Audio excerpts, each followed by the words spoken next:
Bonsoir, bienvenue à vous en direct sur Public Sénat, votre émission pour aller plus loin ce soir. Et cette question d'abord, où sont les idées aujourd'hui? Alors que les partis politiques dits traditionnels semblent tétanisés par le score du FN, qui peut encore répondre aux interrogations et angoisses dans notre société?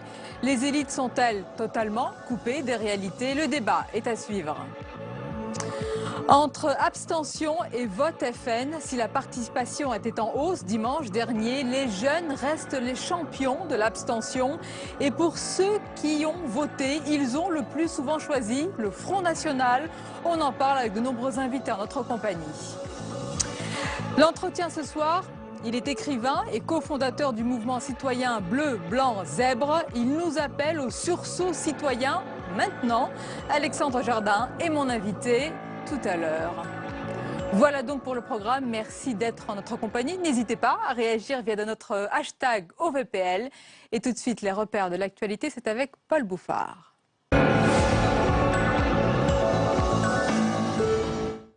Bonsoir à tous. Élections régionales, toutes les cartes sont désormais sur la table. On connaît depuis 18 h les candidats du scrutin de dimanche prochain. Et l'un d'entre eux n'aura pas cédé aux décisions des états-majors. Jean-Pierre Masseret maintient sa liste dans le Grand Est. Il y aura donc bien 3 listes en présence dans la région. Jean-Pierre Masseret promet de mener le combat jusqu'au bout. Les explications avec Mounir Soussi. Les consignes du Parti socialiste n'ont pas été suivies dans le Grand Est. La liste de gauche sera bien présente au second tour, malgré les mises en garde par SMS du Premier ministre en personne. Jean-Pierre Masseret tient tête à la direction du PS et conserve toute sa détermination. On est là pour gagner et on a le soutien du peuple.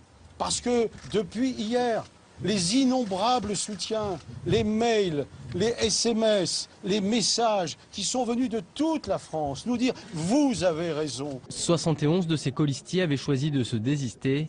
Il en fallait 95 pour faire tomber la liste. Le PS maintient la pression et retire l'investiture au candidat toujours en lice. Christian Eckert, le secrétaire d'État au budget, proche de Jean-Pierre Masseret, respecte la ligne du parti, mais aussi le parcours de l'homme aux côtés duquel il a siégé à la région. On a chacun à prendre nos responsabilités, il prend les siennes et je veux de toute façon lui donner un coup de chapeau. Il a aussi reçu le soutien de son adversaire du FN. Florian Philippot salue son courage, un courage qui maintient une triangulaire et augmente donc les chances de succès du Front National dans la région. Hier, c'était Manuel Valls et Nicolas Sarkozy qui participaient à la grand-messe. Dès 20 h ce soir, c'est le tour de Marine Le Pen. Et la présidente du Front National n'est pas tendre avec la stratégie menée par le Premier ministre et le Parti Socialiste. On l'écoute chez nos confrères de TF1. Le Parti Socialiste exprime là un très grand mépris de ses électeurs, considérés comme de la chair à voter. On en a besoin, on les appelle, et puis on les congédie au deuxième tour parce que les états-majors nationaux ont décidé qu'il était bon qu'il n'y ait plus un seul socialiste dans telle ou telle région. Ça n'est pas ma vision de la démocratie. Moi, j'ai toujours défendu le fait que l'ensemble des grands courants politiques soient représentés dans l'ensemble des assemblées. Et par conséquent, je ne vais pas changer d'avis quand il s'agit des socialistes. Et cet après-midi, aux questions au gouvernement, Manuel Valls a une fois de plus placé la République et ses valeurs au cœur de l'élection de dimanche. On écoute le Premier ministre. Je vois au moins 3 réponses. La première, c'est rester digne.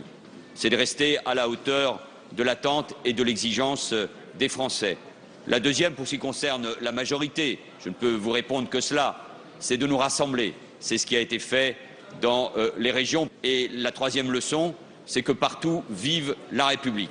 C'est le choix que la majorité a fait et c'est ainsi, je crois, que nous apporterons la réponse aux Français, parce que la seule réponse dans ces moments-là, au-delà du débat démocratique, c'est la République, ce sont ses valeurs, c'est l'autorité de l'État qui doit s'imposer partout, mais aussi la défense, d'une certaine manière, d'être français.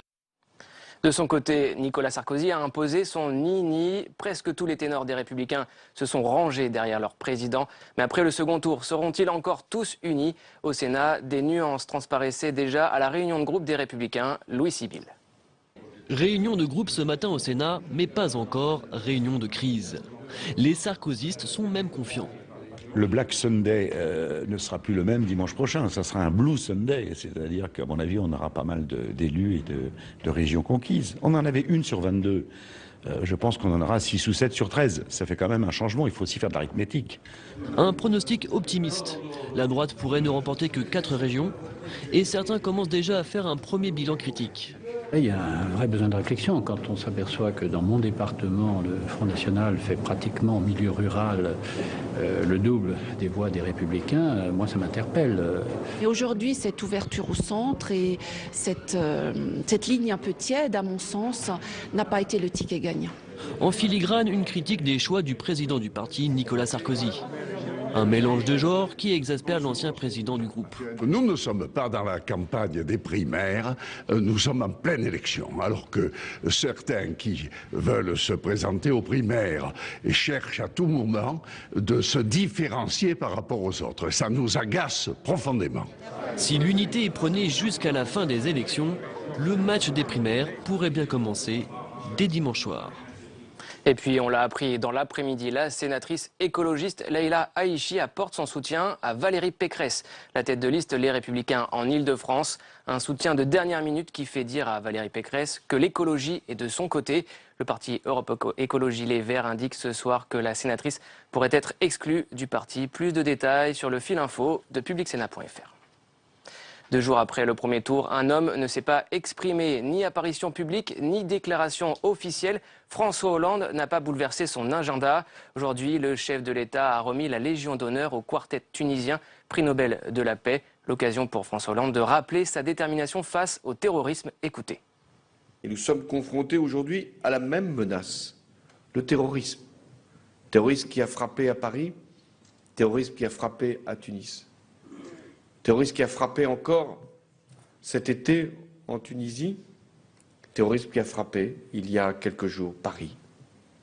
Même processus, même volonté de tuer, même objectif, nous diviser, nous séparer, créer un sentiment d'insécurité tel que les ferments de la guerre civile pourraient à ce moment-là se retrouver réunis. Et c'est parce que nous sommes solidaires dans cette épreuve que nous y répondons de la même manière, c'est-à-dire en luttant contre l'obscurantisme et en faisant prévaloir la démocratie, le droit. On passe au premier débat de ce soir. Sonia, avec vos invités, vous revenez sur cette panne d'idées que pourraient connaître en ce moment les partis politiques traditionnels en France.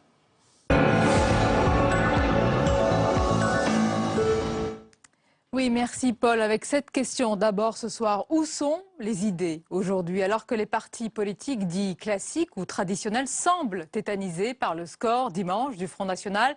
Qui peut encore aujourd'hui répondre aux angoisses et aux interrogations dans notre société? Est-ce que les élites politiques, médiatiques, intellectuelles sont dépassées? On en parle avec nos invités ce soir. Claude Posternac, bonsoir. Bonsoir. Et bienvenue. Vous êtes le fondateur du site l'important.fr, président de l'agence La Matrice, et je présente votre tout nouveau livre, La schizophrénie de l'opinion française, chez Fauve Éditions. Nous accompagne également ce soir Marc-Olivier Padis. Bonsoir. Bonsoir. Bienvenue. Vous êtes le directeur de la rédaction de la revue Esprit. Merci de nous accompagner. Et Alexandre Malafaille, bonsoir. Bonsoir. Bienvenue à vous. Vous êtes le président de Think Tank Sinopia. C'est un think tank citoyen. Et vous êtes l'auteur de ce livre, Reprenons le pouvoir, manifeste pour notre droit à être bien gouverné. Merci d'être là. Alors, messieurs, quand on lit la presse étrangère, Claude Posternac, ce matin, et en particulier la presse outre-Rhin, ce n'est pas seulement l'échec des partis politiques dits classiques en France qui est pointé du doigt par rapport aux résultats de dimanche, mais plus généralement l'échec des élites françaises, politiques, médiatiques, intellectuelles. Est-ce que vous partagez cette analyse? Est-ce qu'on peut le dire ce soir? Bah, écoutez, ce serait difficile de ne pas partager cette analyse. Là, la presse allemande est extrêmement sévère puisqu'elle considère qu'il y a un niveau de féodalisme, c'est le mot employé, un niveau de féodalisme rarement atteint en Europe dans les partis politiques français. On est à la fin d'une logique. Cette logique a été créée à la Libération, c'est-à-dire que la Libération, le général de Gaulle a face à lui un parti communiste puissant qui vient de libérer le pays avec les FFI, les FTP. C'est un parti qui pèse 30% dans les urnes. Le général de Gaulle a été trahi par la bourgeoisie qui avait fait le choix de Pétain. Donc, à la fois, le général de Gaulle et Maurice Thorez passent un pacte, qui est un pacte historique, où, globalement, on transforme la société française dans une sorte de capitalisme d'État. On nationalise les banques, on nationalise l'énergie, on nationalise Renault. Et ce pacte va permettre à ce pays de se développer parce que nous sommes d'abord dans une période où il faut reconstruire, c'est une période où il y a de l'emploi, et ce pacte va permettre de l'industrie, ça va accoucher du TGV, ça va accoucher d'Ariane, ça va accoucher d'Airbus, ça va faire des avancées sociales extraordinaires. Le seul problème, c'est que ce compromis historique a 70 ans, et aujourd'hui on arrive au bout d'une logique, et que les deux parties prenantes de ce pacte, qui était d'un côté la bourgeoisie, pour faire court, et de l'autre côté la classe ouvrière. Cette bourgeoisie qui a mis en œuvre les comités d'État à travers l'ENA, créé par le général de Gaulle et Maurice Thorez. Ces comités d'État sont devenus une bourgeoisie d'État qui a abandonné l'idée qu'elle avait de la nation. Et de la même façon, je rappelle que la Libération, la CGT, avait 6 fois plus d'adhérents qu'aujourd'hui. Je rappelle que le nombre de syndiqués en France a été divisé par 2 depuis 1980. Et je finis sur les syndicats parce que c'est extrêmement important. Nous sommes le pays en Europe où il y a le moins de syndiqués. Et on a une particularité, on est le pays en Europe où on a le plus de permanents syndicaux. C'est-à-dire que nous sommes entrés dans une logique de décompression, de fin de règne, c'est-à-dire que les comités de l'État sont devenus une bourgeoisie d'État. Abandon et fin de règne. Et juste, je finis là-dessus, ce compromis, ils n'arrivent pas à le casser, et ni l'un ni l'autre ne pourront le casser. Alors Marc-Olivier Padis et Alexandre Malafaille, donc abandon, fin de règne, et plus précisément dans Le Monde ce soir, Marc-Olivier Padis, la philosophe Alexandra Leinay-Lavastine décrit, je cite, des élites entretenant l'entre-soi, niant des réalités déplaisantes comme la porosité des frontières, par exemple, le défi des migrants, ou encore l'islamisme des banlieues. Est-ce que c'est le cas? Est-ce qu'à force de ne pas nommer, est-ce que d'abord vous diriez que ce sont des réalités? Est-ce qu'à force de ne pas les nommer, nous sommes arrivés également à cela? Évidemment, c'est ce qu'on dit depuis maintenant une dizaine d'années, c'est qu'il y a un déni, qu'il y a des tabous en France, il y a des sujets dont on ne peut pas parler. Et en même temps, ça fait maintenant déjà tellement d'années qu'on en parle que je me demande si c'est vraiment sérieux de dire qu'on n'ose pas dire qu'il y a de l'islamisme dans notre pays, on n'ose pas dire qu'on a abandonné les banlieues. Franchement, de quoi est-ce qu'on discute d'autre depuis 15 ans depuis le 11 septembre 2001, si c'est pas de ça. Il y a d'autres dénis. On a un déni sur le fait que la France n'est pas dans une bulle, elle n'est pas coupée du monde. Et en fait, par rapport à ce compromis gaulo-communiste que vous décriviez très justement, la grande différence, c'est que le monde autour de nous a changé et que la France est intégrée de multiples manières à une mondialisation qui fait qu'aujourd'hui, la Syrie, le Mali sont à quelques heures de chez nous et qu'on ne peut pas faire comme si la France allait être sous cloche indépendamment de ces problèmes. Et c'est de ces sujets-là dont on a du mal à débattre aujourd'hui parce qu'on a du mal à considérer à quel point nous sommes en fait vraiment une nation ouverte et en contact via l'Europe, mais pas seulement, avec le reste du monde. Alors c'est peut-être ça le vrai sujet, Alexandre Malafaille, c'est le défi de la mondialisation, c'est ce que nous sommes, ce que nous représentons, qui nous sommes. À cela, il n'y a pas de réponse aujourd'hui, en tous les cas, semble-t-il, de la part de la classe politique, selon vous? Non, il n'y a pas vraiment de réponse. La situation dans laquelle on se trouve aujourd'hui, c'était un véritable choc, finalement, entre les anciens, les tenants du système, et puis les nouveaux, je dirais pas les modernes. Et ce choc-là, on le voit en France, mais on le voit aussi dans d'autres pays d'Europe. On l'a vu avec la Grèce, avec Syriza, on l'a vu en Espagne, on le voit en Espagne avec Podemos. Il y a d'autres pays également qui ont ce type de problématique. Et le problème de fond, c'est quoi? C'est finalement que le fonctionnement de la démocratie, ou plutôt les dysfonctionnements multiples de la démocratie, qui sont très présents en France, mais qui sont présents également ailleurs, en matière d'inefficacité de l'action de l'État, en matière de confiscation du pouvoir, en matière d'absence de renouvellement des élites, en matière de débats stérilisés. Tous ces éléments-là font qu'à un moment donné, le peuple en a ras-le-bol. Ce qui est naturel, parce que finalement, quand même, la masse, les gens qui sont là, voient bien qu'on se fiche d'eux, on voit bien qu'on ne les respecte pas, et il y a quand même un certain de dysfonctionnement dans le comportement des élites qui est très choquant. Et donc, de fait, les gens s'organisent. C'est qui les élites pour vous? Parce qu'on peut tout y mettre, les élites. Là encore, c'est lié à ce dysfonctionnement du système qui est devenu un peu hors sol, qui tourne sur lui-même. Ce sont les partis, bien sûr, qui ont fabriqué, parce qu'ils sont pris à leur propre piège de logique électorale, de logique clientéliste. On ne parle plus aux Français. On ne parle qu'à une catégorie de Français dans le but de préparer l'élection d'après et l'élection toujours d'après et de sauver son camp et de sauver son siège. Donc, de fait, on fabrique une génération politique qui est devenue hors sol. Tout ça est entretenu, mais tout ça ne marche pas. Alors ça se voit de plus en plus. On pouvait peut-être supporter cette inefficacité du système pendant un certain temps. Aujourd'hui, ça ne marche pas. Et tous les indicateurs nationaux sont au rouge. Les indicateurs européens ne sont pas au rendez-vous. Il faut attendre des crises extrêmement graves pour arriver à tout d'un coup décider que peut-être le PNR pourrait rentrer en ligne de compte. Peut-être qu'on pourrait éventuellement faire l'état d'urgence et aller faire des perquisitions là où il y a des armes, là où il y a des mosquées radicales. Pour les sources françaises, c'est pas audible. C'est pas audible qu'il ait fallu attendre le Bataclan et 130 morts pour aller tout d'un coup, même s'il y a des procédures judiciaires, on peut d'accord les admettre, il n'y a pas de souci par rapport à ça. Mais pourquoi tout d'un coup on fait les perquisitions? Pourquoi tout d'un coup on met 200 personnes à l'abri? Pourquoi tout d'un coup on va saisir des armes? Il est vrai. On l'a souvent posé dans ce débat, c'est une vraie question. Et je rebondis sur ce que vous dites, Claude Posternac. Est-ce que vous avez eu l'impression, puisque vous avez employé le mot inaudible, que aussi bien Manuel Valls hier sur TF1 et Nicolas Sarkozy quasiment face à face sur France 2 étaient inaudibles dans leur discours respectifs? Oui. Le problème de la démocratie aujourd'hui, c'est que les émetteurs classiques, les émetteurs républicains, sont devenus inaudibles. Pour une raison simple, c'est que lorsque vous êtes à des niveaux d'opinion 20-25% d'opinion favorable, ça ne fonctionne pas. C'est-à-dire que vous pouvez raconter n'importe quoi, les gens ne vous écoutent plus. Et pourquoi ils ne vous écoutent plus? C'est qu'ils acceptent la délégation, bien évidemment, à une seule condition, c'est l'efficacité. Et ce qu'ils reprochent aux politiques aujourd'hui, c'est le manque d'efficacité. C'est d'abord, d'aller raconter une histoire, c'est-à-dire la première histoire que je raconte, parce qu'on est dans un capitalisme d'État, la droite, quand elle est dans l'opposition, c'est une droite libérale, mais dès qu'elle arrive au pouvoir, elle fait exactement la même politique que la gauche. Et la gauche, quand elle est dans l'opposition, elle est totalement gauchiste. Et quand elle arrive au pouvoir, elle fait exactement la même politique que la droite. Et on l'a vu sur le plan sécuritaire notamment. C'est la politique de la bourgeoisie d'État. Et cette bourgeoisie d'État est représentée par l'ENA. Et on est dans un cas de figure quand même assez exceptionnel en France. Il faut savoir... C'est 2 fois que vous citez l'ENA. C'est une anarchie pour vous, si je vais vous donner un exemple qui est quand même extrêmement frappant. L'ENA est la 6e école au monde à former le plus de présidents.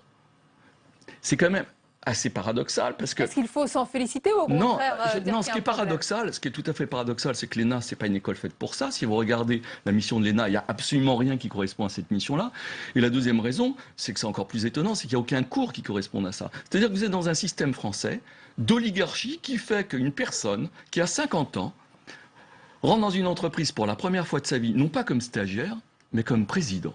Alors ça fonctionnait lorsque vous étiez, je suis d'accord avec vous, sur des marchés fermés, c'est-à-dire que vous étiez sur des marchés monopolistiques. Alors, comme on travaillait mal, c'était pas grave, les marges étaient un peu moins bonnes, mais on était sur un marché fermé, il n'y avait pas de problème. Dans un monde, c'est extrêmement compliqué. Donc nos élites aujourd'hui sont à la fois hors sol, c'est-à-dire qu'elles ne connaissent pas la société française, et pour rejoindre ce que vous dites, elles sont également hors monde, parce que si on regarde l'ensemble des managers étrangers, ils ont, en Allemagne ou Hollande, à plus de 50% fait des études à l'étranger.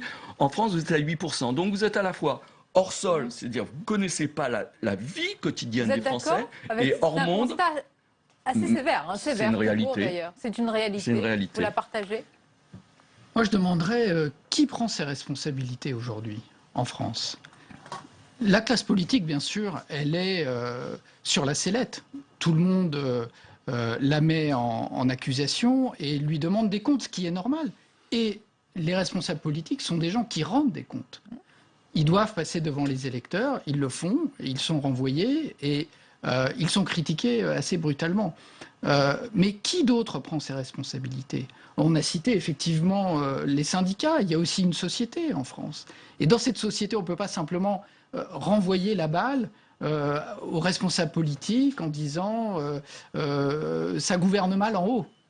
Il y a aussi une société qui peut se mobiliser, qui le fait, qui prend des initiatives. Et je trouve que ce débat sur le blocage français tend à faire oublier quand même la réalité du dynamisme d'une société, mais à laquelle il faut aussi renvoyer la question de sa propre responsabilité. Alors ça, c'est votre combat au sein de votre think tank citoyen, c'est justement, et on en parlera tout à l'heure avec l'invité de notre entretien, Alexandre Jardin, c'est de réveiller un petit peu cette société civile, ce mouvement citoyen. Est-ce qu'elle est vraiment endormie en France, la société civile? Alors beaucoup de choses bougent. Beaucoup d'organisations, d'associations, de jeunes cherchent à trouver des moyens avec le numérique à apporter de nouvelles solutions pour justement contrer la manière dont le système est figé, j'allais dire sa fixitude pour faire un néologisme. Et ça, c'est plutôt la très bonne nouvelle.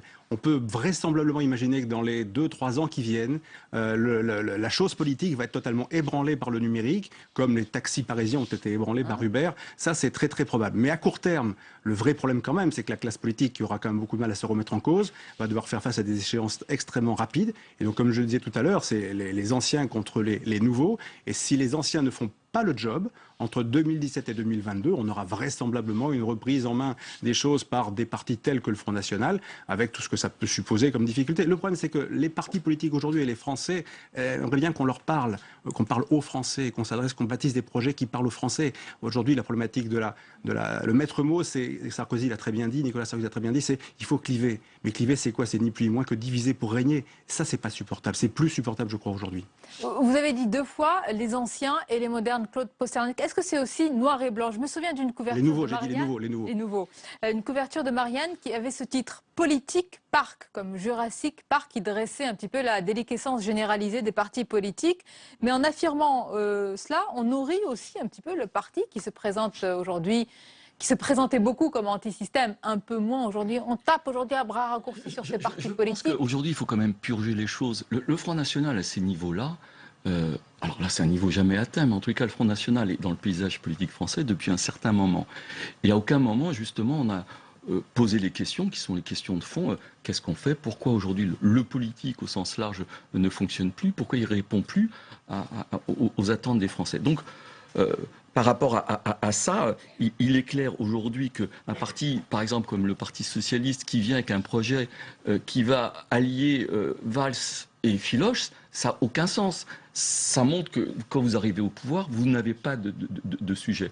De la même façon, aujourd'hui à droite, le problème de la droite est le problème de Sarkozy. C'est-à-dire que lorsque les Français, en votant Front National, disent on veut essayer autre chose, l'alternative de l'opposition, c'est de présenter déjà quelqu'un qui a déjà existé. Ça ne peut pas fonctionner. Il y a une antinomie qui ne fonctionne pas. Donc, on est dans une situation terrible. Et le vrai sujet, c'est cette société a défendu les insiders, c'est-à-dire ceux qui sont dans le système. Simplement, ça avait un sens à la Libération où tout le monde était dans le système. Aujourd'hui, vous avez... c'est balayé pour vous. Oui, c'est balayé parce qu'il y a 6 100 000 personnes qui sont inscrites à Pôle emploi. Vous avez raison de le rappeler. Il y a 4 300 000 personnes qui sont des foyers au RSA. Vous avez quasiment 10 millions d'exclus dans la société française. Et je donne un chiffre qui est extrêmement important. Si vous prenez le pourcentage des salariés du privé qui sont inscrits à Pôle emploi, parce qu'on donne souvent le nombre de salariés Alors, quel est-il ce chiffre? 27%. Voilà. 27%. Et dedans, on ne compte pas les jeunes qui profitent de la solidarité familiale. Donc, le vrai sujet qui était le sujet central de la société française et qui le reste, c'est le chômage de masse. Est-ce qu'il faut donc des transgressions politiques, Marc-Olivier Pady? C'est aussi la question qui est posée ce matin dans les médias étrangers, et notamment allemands, qui se demandent pourquoi en France, est-ce qu'il n'y a pas ces plateformes communes de proposition? Pourquoi est-ce que dans ces moments-là, alors là, on ne parle pas des, j'allais dire, entre guillemets, des combinaisons de listes qui se maintiennent. Non, avant. Pourquoi on ne dit pas avant un projet commun? Voilà. Quand les Allemands négocient sur un projet de grande coalition, il y a un travail de négociation et des textes. Le dossier est épais, il est négocié pendant des heures et il est vérifié page à page. En France, ce n'est pas notre tradition et l'ambiance actuelle n'est pas tellement à ce type de rapprochement. Mais pour moi, ce qui est étrange, c'est que par rapport à ce qu'on a décrit, on a senti des moments quand même dans la vie politique française où cette culture politique de fond, telle que vous l'avez rappelée, telle que vous l'avez décrite aussi, était sur le point de changer. Moi, j'ai l'impression qu'on est plutôt retombé dans l'ornière ces dernières années. Il y a eu des moments quand même... lesquels, un exemple? Quand est-ce que vous avez senti ce glissement? J'ai senti, je ne sais pas, un moment où quand Jacques Delors était à l'Europe, ça pouvait changer. Quand Michel Rocard était Premier ministre, ça changeait. Mais dans un autre genre qui me convenait moins, mais Nicolas Sarkozy avait représenté au début de son quinquennat une rupture avec justement ces vieilles élites, ces manières de faire, etc. Et qu'est devenue ce discours de rupture, cette manière de faire autrement. Aujourd'hui, on est complètement retombé dans l'ornière, on est retombé en arrière. Les ambitions européennes ne sont plus aussi fortes et on a l'impression finalement on peut revenir à la longue durée. On fait du néocolbertisme, c'est les fondamentaux de la société française qui n'arrivent pas à changer, la reproduction. Et pourtant, la société française est une société qui a su bouger à bien des moments et qui pouvait adopter des styles politiques un peu différents. Bien sûr, dans un grand pays comme celui-ci. De nos voisins, de la culture, des cultures social-démocrates, ce à quoi vous faisiez allusion avec l'Allemagne. Donc, ce n'est pas impossible. C'est sûr que dans la conjoncture actuelle, on ne voit pas exactement, mais peut-être avec... et dans le cas des élections régionales, c'est évident que des fusions de listes auraient plutôt donné de l'eau au moulin du Front National sur le thème UMPS, probablement. Mais ça ne veut pas dire, effectivement, je crois qu'on soit quand même enfermé dans ces réflexes nationaux. Donc là, il y a quand même une lueur d'espoir et heureusement, tout n'est pas noir, loin de là. Alexandre Malafaye, il y a beaucoup de réactions et à l'instant, quelqu'un qui vous dit est-ce que ce n'est pas la fin plutôt des partis et pas des responsables politiques? Parce que depuis tout à l'heure, c'est vrai qu'on l'on dit les responsables politiques, il y a de tout. Il y a des gens qui ont fait des campagnes aussi, qui sont là sur le terrain, qui parlent aux Français, comme vous l'avez dit, d'autres peut-être qui n'ont ni le talent pour le faire, ni la volonté, qui ont peut-être d'autres ambitions, mais... Fin des partis, mais pas fin, évidemment, des responsables politiques. Non, il faudra bien sûr des responsables politiques, sans doute dans une organisation... Elle ne peut pas tout faire. Elle ne peut pas tout faire et il faut absolument qu'il y ait un maillon politique qui fait le travail de la meilleure manière possible.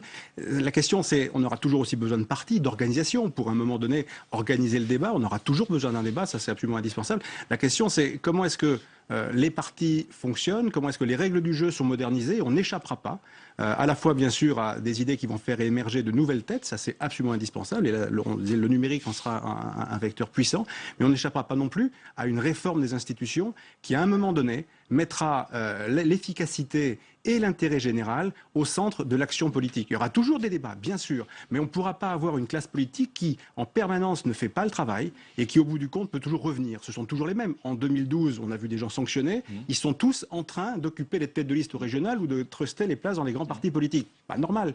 Ça, les Français en veulent plus. Le casting de 2017 est déjà annoncé. Les Français n'en veulent pas de ce casting. Et donc, on va continuer à faire ça combien de temps? Les questions, elles sont posées. Donc, il faudra réformer les institutions. Il y a eu une très bonne initiative, il faut la signaler.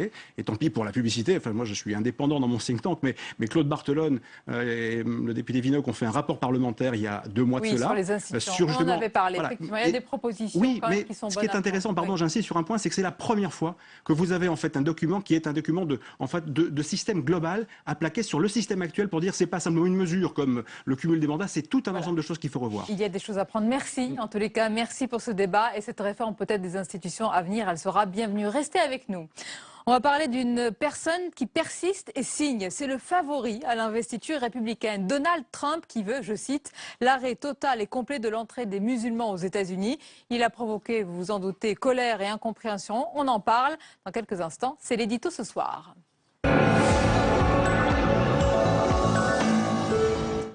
Il a bien sûr créé la polémique dans son camp aux États-Unis et au-delà des frontières américaines. On en parle avec vous, Caroline Deschamps. Bonsoir. Bonsoir, Sonia. Et évidemment, sur les réseaux sociaux, il y a eu énormément de réactions. Bah oui, il faut dire que Donald Trump est coutumier des déclarations polémiques, mais là, il a vraiment franchi un cap en affirmant qu'il fallait donc fermer les frontières américaines aux musulmans, ce qui en passant est complètement inapplicable. Donc ça a été un tollé outre-Atlantique, et notamment du côté de ses rivaux républicains, à commencer par Jeb Bush, qui traite Donald Trump de déséquilibré. Chez les démocrates, Hillary Clinton tweet « C'est condamnable, c'est un préjugé, cela nous divise, Donald Trump ne comprend rien ». Eh bien, en France, même Manuel Valls s'est fendu d'un tweet. Monsieur Trump, comme d'autres, entretient la haine et les amalgames. Notre seul ennemi, c'est l'islamisme radical. Alors, s'il ne faiblit pas dans les sondages, il monte oui, même. Ça, oui. Une chose est sûre, Donald Trump devrait à nouveau être l'objet de détournements sur le web. C'est en effet un objet de raillerie inépuisable, Sonia. On a pu voir Donald Trump en héroïne Disney, je ne sais pas si on la voit, on le voit en Jasmine, ou bien en héros, ou bien en héros de films d'horreur. Mon préféré, voilà, c'est les Dents de la Mer. Maintenant, c'est à vous de choisir, Sonia. Alors, Caroline, en France aussi, polémique et accusation d'islamophobie après une chronique dans Libération. Oui, le hashtag Libéracisme a été en tête des tendances de Twitter toute la journée. Et alors, l'objet de l'ire des internautes, c'est la chronique de Luc Levaillant intitulée « La femme voilée du métro ». Dans le climat post-attentat, le journaliste imagine dans le métro une rencontre avec une femme musulmane vêtue, je cite, d'une abaya noire qui la recouvre de la tête aux pieds. Cette autre soutane monothéiste, écrit-il, qui lui fait la cuisse évasive, les seins restreints. Je me raconte que la femme voilée est en cheville avec le conducteur salafiste. Et le journaliste de voir cette femme, je cite, comme la sœur désolée et désolante des beurettes sonores et tapageuses qui égayent les soirées RATP.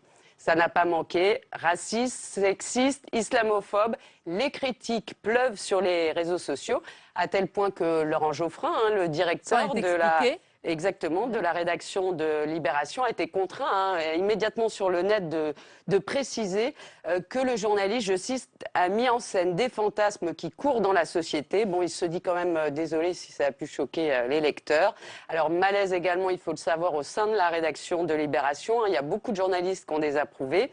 Willy Ledevin tweet « Non, Libé n'est pas raciste et ne le sera jamais. Mais oui, en lisant ce texte, j'ai mal et j'ai honte. » La Société des journalistes a dû faire aussi un communiqué pour rappeler que c'est une chronique et donc ça n'engage que l'opinion de son auteur et non l'ensemble de la rédaction. Trop tard, le mal est fait. Et alors, une ironie de l'histoire, la une de Libé aujourd'hui, c'était contre le FN, tous à côté de la plaque. Et c'est bien dit. Alors tous, on ne sait pas, mais en tous les cas, Luc Levaillant sûrement.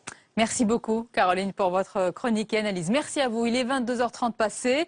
On retrouve tout de suite Paul Bouffard pour les principales informations de la soirée.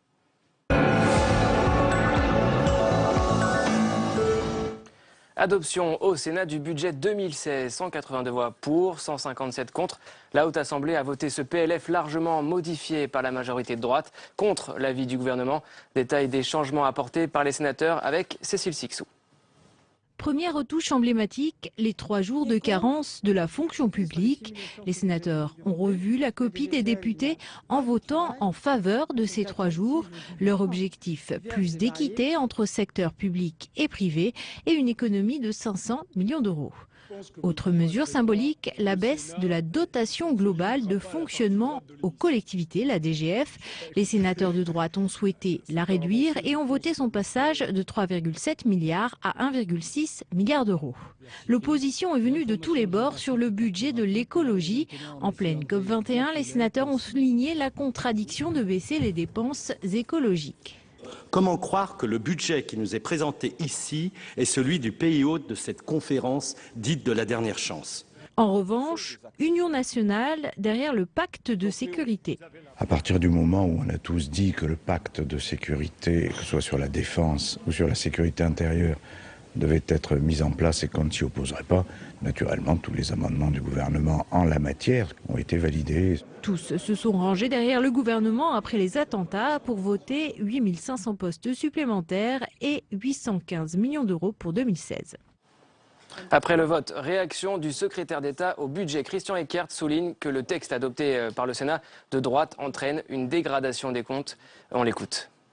La droite a rejeté les crédits pour 8 missions entièrement, ce qui veut dire qu'on n'a aucune idée du solde budgétaire à l'issue de ce débat. On n'a aucune vision de l'équilibre budgétaire auquel souhaite arriver le Sénat, parce que supprimer des crédits, d'ailleurs ils l'ont fait probablement parce qu'ils les jugeaient insuffisants.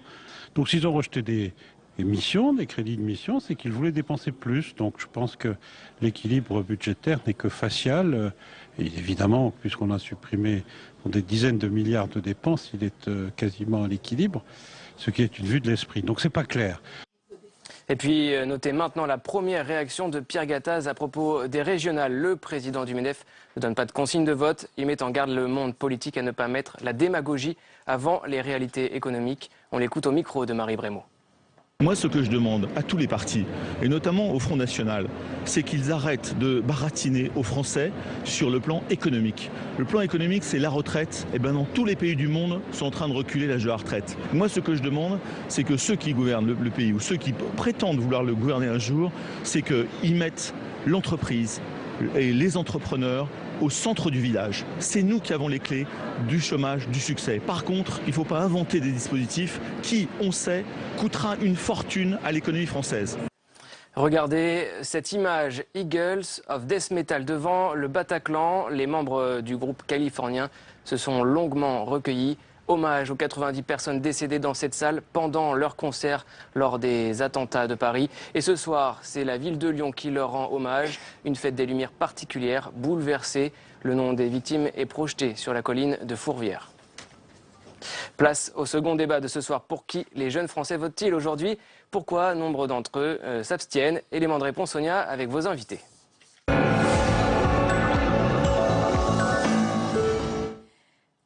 Oui, on va rappeler en préambule de ce débat que le premier parti, si je puis dire, chez les jeunes, chez les 18-34 ans, reste l'abstention. À partir de ce constat, on va s'intéresser ce soir aux jeunes votants. Ils ne se sont pas beaucoup déplacés, mais celles et ceux qui l'ont fait ont voté pour le Front National pour 34% d'entre eux, avec 4 points de plus que la moyenne nationale. Et cela mérite qu'on s'y attarde ce soir, qu'on parle de l'évolution de ce vote, l'analyse et le débat avec nos invités dans quelques instants. Mais d'abord, les faits et les chiffres, c'est avec Sophie Normand-Couturier. Les jeunes de 18 à 30 ans ne votent pas. 64% d'entre eux ne se sont pas rendus aux urnes dimanche dernier. Et ceux qui ont voté ont choisi le FN à 34%, bien avant le PS, la droite et le Front de gauche Europe Écologie Les Verts. Un vote frontiste qui, selon l'Institut de sondage, répond à une forte demande de changement ainsi qu'à 3 thématiques nationales. À 47%, c'est l'emploi qui a le plus compté pour les jeunes au moment du vote, suivi par la sécurité et l'immigration. Les jeunes et les catégories populaires, les deux populations dont le vote est le plus favorable au FN. Et nos invités pour en parler ce soir, Jérôme Sainte-Marie, bonsoir. Bonsoir. Bienvenue, sondeur, président de l'Institut Polling Vox. Nous accompagne ce soir Louis Lepron, bonsoir. Bonsoir. Bienvenue à vous. Vous êtes journaliste auprès du site Cobini.fr. C'est un éditeur de contenu, un site Pop News, c'est ainsi qu'il se présente. Et vous êtes l'auteur d'un article intitulé, je le cite, La jeunesse n'emmerde plus le Front National. Avec nous, Raquel Garrido, bonsoir. Bonsoir. Bienvenue, cofondatrice du Front de Gauche, auteur du livre Guide citoyen de la 6e République aux éditions Fayard. Et avec nous également Michel Fils, bonsoir. Bonsoir. Bienvenue, sociologue, historien, auteur de nombreux ouvrages, dont celui-ci, le livre noir de la jeunesse. Et votre prochain ouvrage, à paraître en mars 2016, je crois, s'intitulera Jeunesse à l'abandon. Alors, madame, messieurs, Jérôme Sainte-Marie d'abord, à chaque élection, on fait mine de découvrir ce vote Front National chez les jeunes. Est-ce qu'on peut dire une fois pour toutes que ce n'est pas une nouveauté? Non, absolument. C'est le vote chez les plus jeunes est toujours important. Vous avez donné des chiffres. Ça signifie que beaucoup de citoyens, du coup, commencent leur vie électorale en votant Front National. Autant dire que le discours de diabolisation qu'ils entendent au fil des années doit les faire un petit peu sourire. Et par ailleurs, que ça va, on peut aller même un peu plus loin. C'est-à-dire que ce sont les retraités qui sont aujourd'hui les plus rétifs au vote Front National. C'était pas ça comme ça au tout début du vote Front National. Hein. Mais désormais, ça fait des décennies que c'est comme cela. Et en fait, les gardiens du système, si j'ose dire, c'est les 15 millions de retraités. Inversement, les plus jeunes sont effectivement de votants importants du Front National.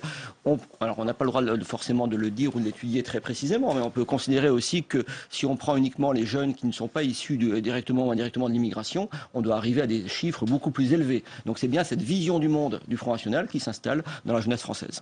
Je voudrais vous faire réagir, et en premier Louis Lepron, à cette phrase, on l'a lu, on l'a entendu, le FN, premier parti de France chez les jeunes. Est-ce que c'est faux? Est-ce que c'est vrai? Est-ce que ça vous choque, dit ainsi? Déjà non, c'est faux. C'est évidemment faux parce que les jeunes en partie, la grande majorité n'a pas voté ce dimanche. Ensuite, donc, en prenant en gros les 100% de jeunes qui ont voté, 35% sont allés voter pour le Front National. Donc de dire en fait que le FN est le premier parti des jeunes, non, c'est complètement faux. Le premier parti finalement chez les jeunes, c'est l'abstention, ça c'est sûr. Et ça, il faut le rappeler, Raquel Garrido, donc près de 35% des jeunes inscrits sur les listes électorales en âge de concrétiser leur opinion politique ont ainsi quand même pour premier réflexe à 18 ans de voter Front National. Qu'est-ce que ça vous inspire ? D'abord, rectifions ce chiffre de 35%. Et moi, je lis de plus en plus, dans la presse notamment, que l'on cherche à donner de la visibilité aux abstentionnistes, qui est un phénomène nouveau, y compris chez les sondeurs, par exemple, qui ne parlent jamais des abstentionnistes, qui ne les reprennent jamais en compte dans les résultats.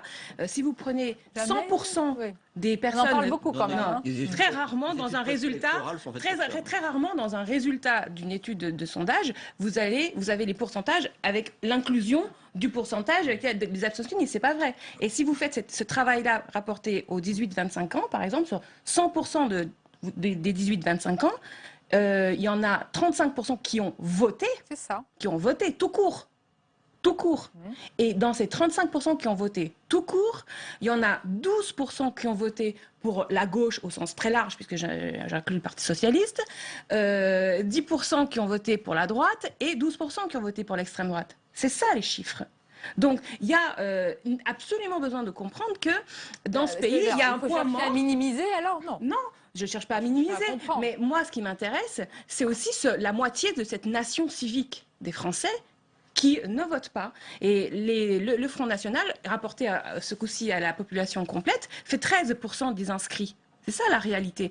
Donc moi j'en suis aujourd'hui à me dire plusieurs choses. La première chose, c'est que c'est pas normal que lorsque 50% des Français votent, vous désignez 100% d'une assemblée régionale. Donc je plaide pour qu'il y ait des seuils de représentativité et une prise en compte des votes blancs. Ça me semble une évidence. À partir de cette photographie que nous avons aujourd'hui de la réalité de cette nation civique et du fait que la moitié est expulsée de la démocratie, eh ben, il est l'heure de prendre des mesures. La mesure, c'est prise en compte des votes blancs et seuil de représentativité. Si vous n'avez que 50%... Ce sont des propositions que vous faites notamment dans votre livre. Michel, moi je voudrais qu'on m'explique comment... Pourquoi d'ailleurs pour une partie de ces jeunes qui sont allés voter, même si la majorité n'est pas allée voter, on a pris toutes les précautions ce soir, pourquoi est-ce qu'ils estiment que Marine Le Pen, que ce parti répond à une partie ou en grande partie à leurs aspirations?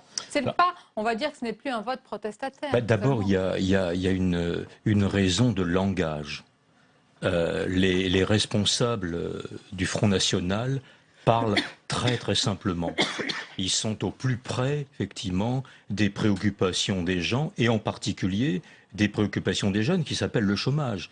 D'ailleurs, quand on superpose le vote Front National et l'existence du chômage, on s'aperçoit que c'est assez frappant. Hein. Bon. Alors, ceci étant, je rejoins ce qui a été dit tout à l'heure, on ne peut évidemment pas, en tout cas, parler de génération Front National s'agissant de la jeunesse. Quant à ce glissement vers les thèses extrême droite, elle n'est pas si ancienne que ça. J'avais fait effectivement un petit travail, un petit peu à la place des sondeurs en 2002, et j'avais regardé comment s'était réparti le vote jeune. Et bien, le vote jeune s'était réparti à peu près également sur tout l'échiquier politique, de l'extrême gauche à l'extrême droite, en 4 quarts, entre 4 quarts à peu près égaux. Alors maintenant, effectivement, qu'il y ait 35% des jeunes qui votent, qui soient prononcés pour le Front National, c'est exact, mais il y a quand même le reste aussi qui se répartit à peu près également entre les républicains, entre les socialistes et les alliés. Voilà, donc ceux qui sont derrière sont pas totalement... Moi, je veux parler de ces 35% ce soir. On fera d'autres débats pour les autres, mais je veux le chiffre 12%. Ramenons-le aux inscrits. On va faire un point sondage. Non, vous les sondeurs, vous n'êtes pas d'accord pour fonctionner comme ça, parce que les gens qui votent pas, c'est pas votre fonds de commerce. C'est l'heure du point sondage. Mais moi, ce qui m'intéresse, c'est le peuple. Et les jeunes ne votent pas Front National à 88%. Donc ça serait bien qu'on le dise. Je voudrais pas insister un tout petit peu, mais ce qui est plus cruel encore, c'est que lorsque les jeunes vont voter, c'est-à-dire ils vont quand même, quand on passe de 50% de participation à 80% à l'élection présidentielle, on s'aperçoit que, et c'est lié largement à leur vote, que le Front National augmente en moyenne entre 4 et 5%. C'est-à-dire que quand ces jeunes abstentionnistes vont voter, ils vont voter très largement, et plus encore, pour le Front National. Alors pourquoi? C'est aussi parce qu'au sein de cette jeunesse, il y a des clivages sociaux et culturels importants. Les clivages sociaux, c'est d'abord, quand on est jeune, c'est d'abord le fait d'être à l'université ou pas. Or, que plus on est diplômé et moins on vote Front National, pour dire les choses un peu autrement. Si les jeunes de 18 à 24 ans qui sont moins diplômés, qui sont déjà sur le marché du travail, donc très souvent chômeurs ou dans des positions précaires, donc les jeunes prolétarisés, qui subissent de plein fouet les duretés économiques du temps, eh bien ces jeunes-là, qui avaient un petit peu évolué, enfin, qui s'étaient mis un peu à voter pour Olivier Besancenot notamment, ces jeunes-là, aujourd'hui, ils votent beaucoup plus Front National que les autres jeunes. Donc je vais juste, Louis Lepron, est-ce qu'on peut dire qu'il est terminé le cliché du jeune français qui, pour la première fois de sa vie, va voter à gauche, tandis que le plus vieux, justement, voit ses orientations politiques progressivement glisser du côté de la droite? Non, c'est fini, on a l'impression que cette sociologie, elle s'est un peu inversée. Oui, dans les chiffres, oui, c'est sûr que maintenant, en 2015, quand on sait que sur les personnes qui ont voté, les jeunes qui ont voté, 35% votent Front National, et que parmi les seniors, en fait, les plus de 60 ans votent environ 20%, c'est sûr qu'il y a une véritable différence et le cliché est complètement mis à mal, quoi. Comment vous l'expliquez? Non, mais d'abord, je crois qu'il faut quand même préciser que le vote jeune suit comme un mouvement général. Donc, il est plus à gauche quand, d'une manière générale, l'ensemble des votants est à gauche et inversement quand il s'agit de la droite. Mais il y a quelque chose qui est très très malin par rapport à ce vote. C'est qu'il n'y a pas d'un côté le votant et de l'autre l'adhérent ou le responsable.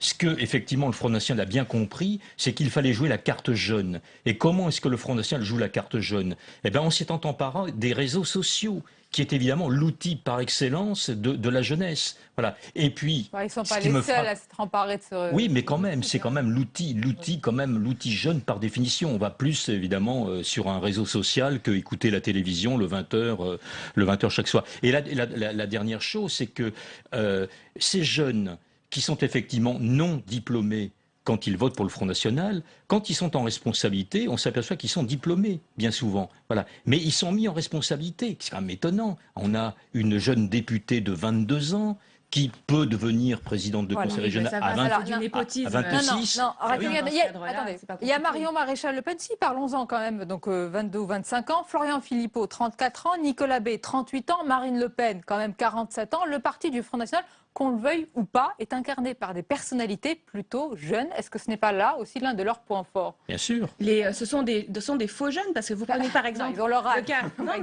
Ce sont des jeunes avec des comportements de vieux.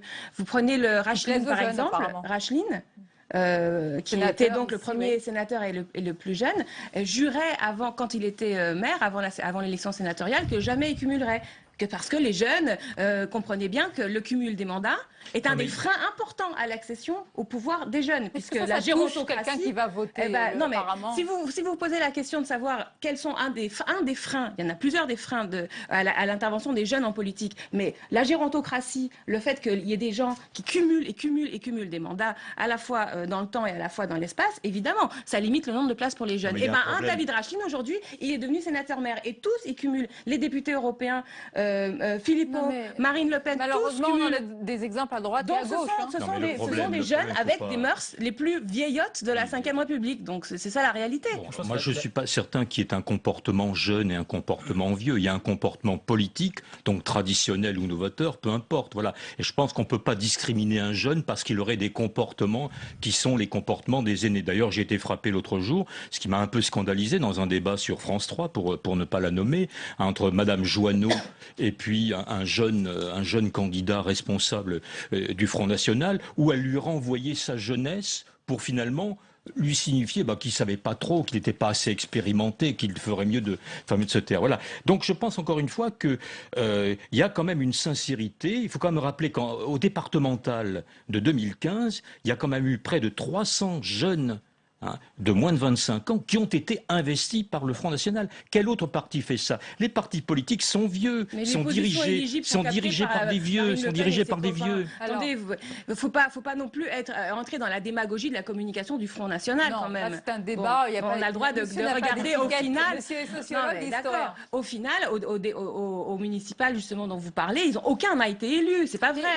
Attendez, c'est la petite bande autour de cette boutique familiale essentiellement qui est élu. Et après, il y avait un autre, Mais ils sont autre chose investis que quand vous même. disiez, c'est que en termes de classe sociale, c'est clair que c'est pas les mêmes que les déscolarisés, les plus pauvres, qui sont ceux qui en général s'abstiennent. Alors, parce que ce profil dont vous parliez, qui est important, c'est le premier lot des abstentionnistes, hein, le peuple qui est victime de l'abstention. Parce que moi, je pense qu'on est victime de l'abstention. C'est une expulsion de la démocratie. Et ben, qui est expulsé de la démocratie? Les plus pauvres et les moins diplômés.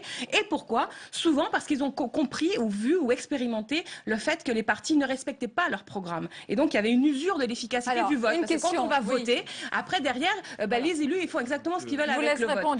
Du coup, pour ramener des gens dans la démocratie, c'est l'enjeu. Parce qu'au final, c'est un gros défi pour vous. Et vous allez nous dire comment ça va se passer, quelle tonalité va prendre la campagne de second tour. Mais d'abord, lui, est-ce qu'il y a toujours cette vision un petit peu, peut-être dépassée, mais c'est la réalité de deux jeunesses. D'un côté, une jeunesse, entre guillemets, je le mets dorée, qui a accès à toutes les promesses de la modernité et qui a le monde pour horizon. Et de l'autre, des bataillons de jeunes invisibles, souvent relégués dans les territoires ruraux, périurbains ou encore dans des quartiers dits ghettos, à qui le Front National a parlé dans ces deux jeunesses. On a l'impression que c'était dans les deux. C'est ça qui est troublant. Après, j'aime pas diviser une jeunesse, j'aime pas faire des mais il y en a qui ont moins de chances que d'autres. Hein. Donner une vision binaire des jeunes, c'est pas aussi simple de la dire. Je pense qu'il y a une modernité jeunesse qui est précaire et l'autre qui est dorée, justement. Ce serait complètement, je pense, même sociologiquement, un raccourci.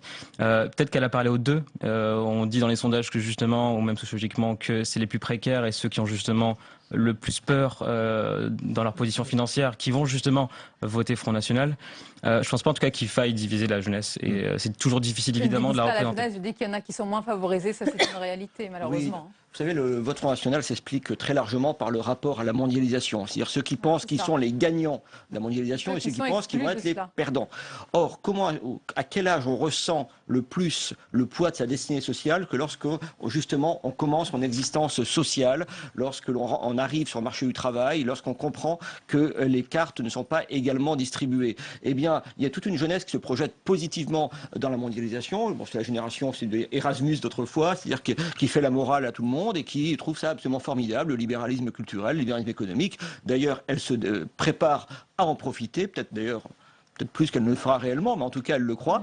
Et pour elle, évidemment, c'est celle qui, justement, signe les trucs, etc., défile contre le Front National. Et puis, il y a tous les jeunes qui, effectivement, savent très bien, parce que malheureusement, pour la plupart, ce sera la réalité, qu'ils sont très très mal partis. Et on sait que les problèmes de départ dans la vie sociale se retrouvent amplifiés tout au long de son existence. Quand vous avez 40 000 chômeurs de plus en un an, quand vous avez 5 500 000 chômeurs, etc., évidemment que pour beaucoup de gens, la société fonctionne à l'envers, ce qu'on appelle le descendeur social, c'est tous ces phénomènes-là. Et beaucoup de gens, effectivement, beaucoup de jeunes savent consciemment qu'ils ne s'en sortiront pas. Donc, ils cherchent une option révolutionnaire et malheureusement ils trouvent révolutionnaire. Oui, révolutionnaire. Et malheureusement ils ont la perception que ce parti est révolutionnaire. En tout cas qu'il est tellement démonisé par les autres qu'effectivement il apparaît comme une formation anti-système.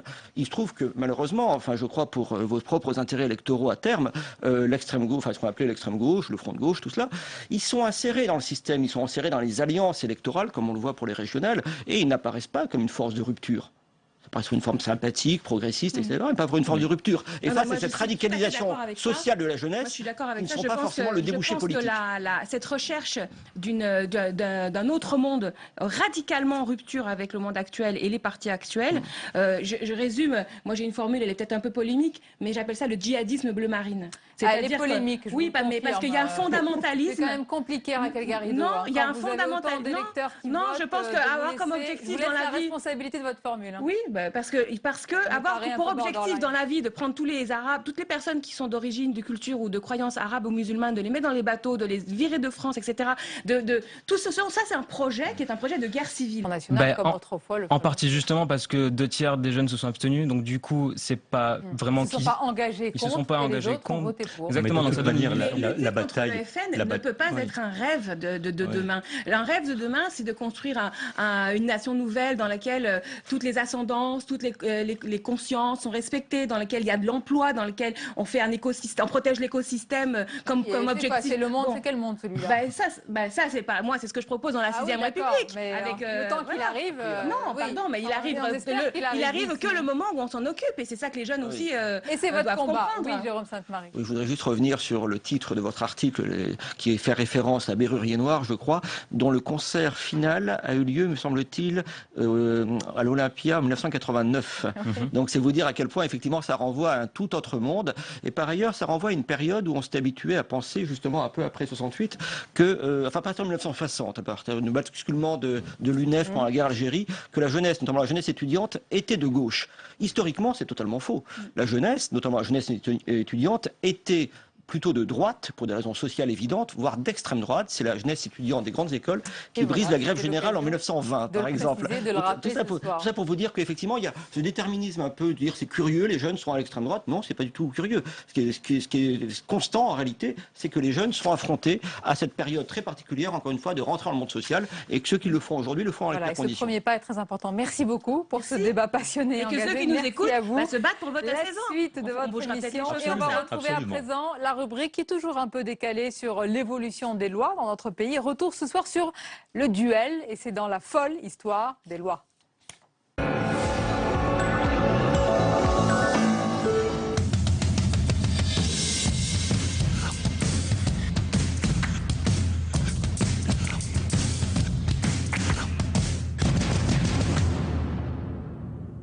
Mais c'est pas possible de conduire aussi mal! Quoi ça? Mais c'est qui ce demeuré? Répète un peu pour voir. Il veut se battre. Ah non, monsieur. De toutes les façons, c'est illégal.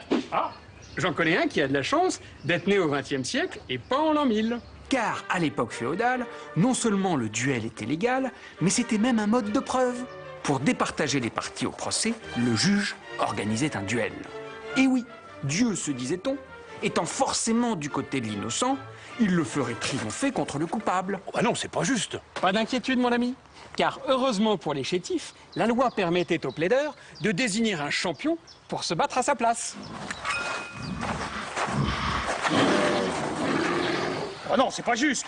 Mais nos magistrats eux-mêmes n'étaient pas tout à fait hors de danger. La Cour vous condamne, sieur Collot de Rueil, à verser à votre dame la somme de 3 écus. Jusqu'au XIIIe siècle, un noble mécontent d'un jugement pouvait, plutôt que de faire appel, provoquer le juge en duel. En garde! Philippe le Bel réglemente davantage le duel. Il déclare que si le vaincu est toujours en vie, on ne le tue pas, mais on lui retire ses vêtements que l'on jette à travers champs, puis il doit attendre nu, allongé par terre, que le roi décide de son sort. Ouais, tu bouges pas, hein. On revient, on va voir le roi. Merci messieurs pour votre amabilité. Allez, allons 3 jours. Ouais, plutôt une semaine. Hein. On s'est fait piquer les chevaux. Putain, merde, encore? Ouais, on boit un coup. Ouais. Sous l'Ancien Régime, le duel judiciaire disparaît et laisse place au fameux duel d'honneur. Ah, poussez-vous! Pourtant interdit par la monarchie, ces duels firent des milliers de morts dans les rangs de l'aristocratie, souvent pour rien. Petite poussière. Qu'est-ce que vous faites? Comment? Vous m'avez touché. Non. Si, vous m'avez touché. Verti. Vous en êtes. En garde. Le duel sera qualifié de délit en 1837, mais la pratique ne cessera qu'au XXe siècle. Bah tu vois, mon gros, c'est du passé tout ça. C'est plus légal de se battre. Ah ouais? Et ça, c'est légal peut-être? Tu vas voir si c'est légal. Allez, allez, c'est bon ça. Il est tout juste 23 h, on fait le point sur les dernières informations de la soirée avec Paul Bouffard.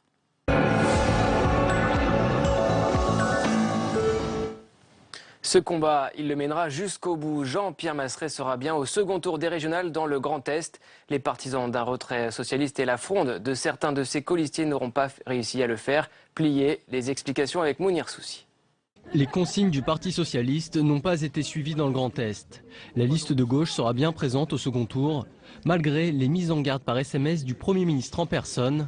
Jean-Pierre Masseret tient tête à la direction du PS et conserve toute sa détermination. On est là pour gagner et on a le soutien du peuple.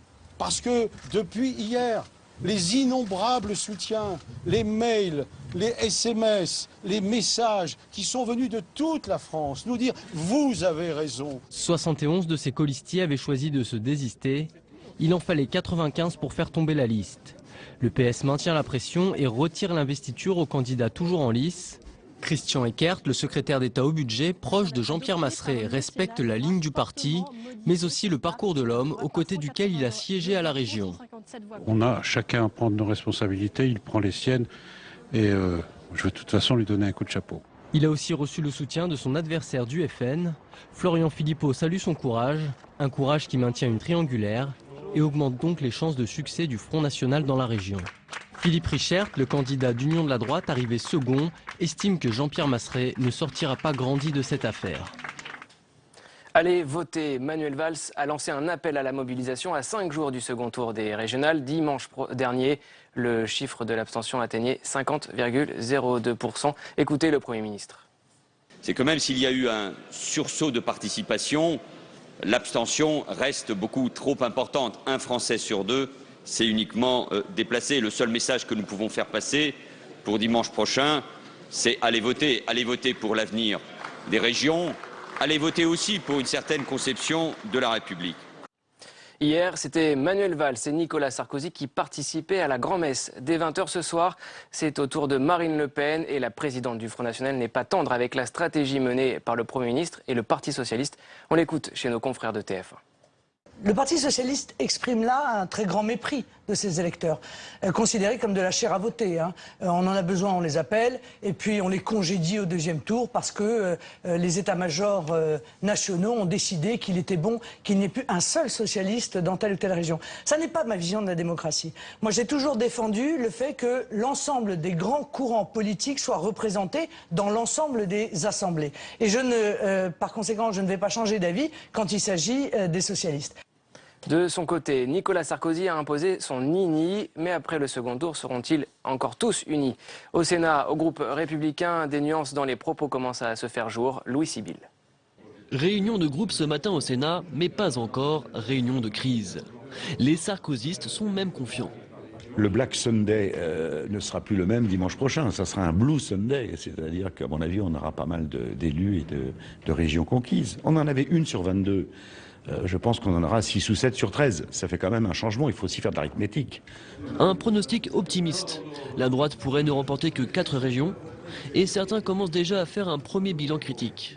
Il y a un vrai besoin de réflexion quand on s'aperçoit que dans mon département, le Front National fait pratiquement en milieu rural le double des voix des Républicains. Moi, ça m'interpelle.